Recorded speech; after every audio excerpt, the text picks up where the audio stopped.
देखी पेड़ इ कितना बढ़िया से तोड़त आ रहा है। इनकरा कम से कम दूरी जाए के चाहिए। ये काम सही होता है।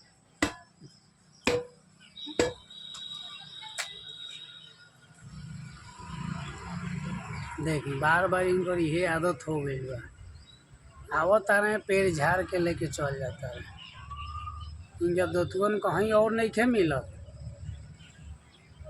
लोग कहेला बुजुर्ग आदमी देखी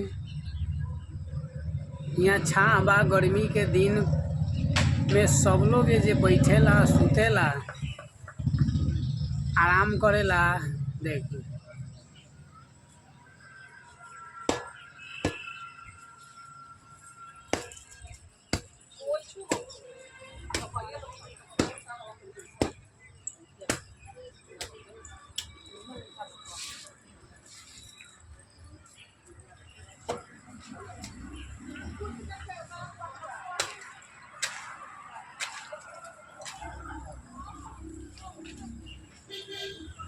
कितना प्रेम से तोड़त आ रहा है।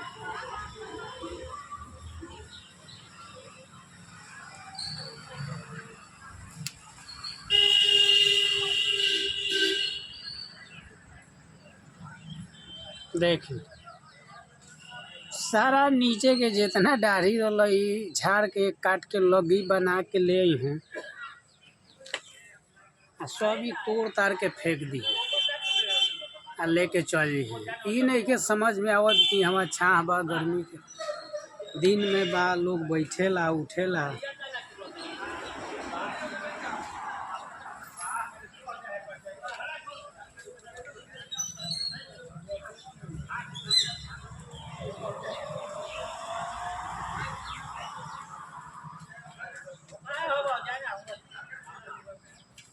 अरे वो भोट लगी रहता ही हो सके शाम में 2 बजे से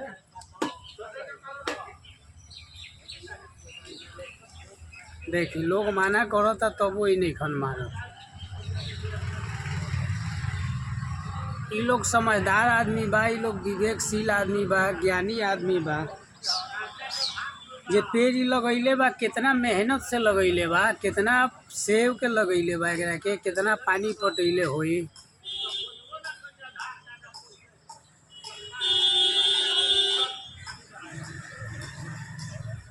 आज देखी ये लोग की स्थिति का बा।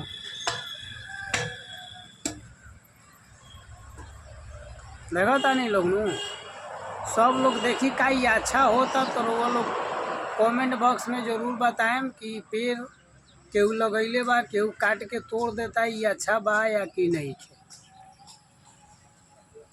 ये सब लोग कमेंट जरूर करी कमेंट में लिखी कमेंट बॉक्स में। आए अधिक से अधिक एकरा के चैनल के सब्सक्राइब करी शेयर करी कि सही बा कहाँ तक और कहाँ तक ही गलत बा। ए पर जरूर वो लोग ध्यान दी। देखी लगी लेके घरे से आई बार लगी लेके आई हैं। देखिए अब ये जाए लगले। देखी ये समझदार आदमी के काम बा।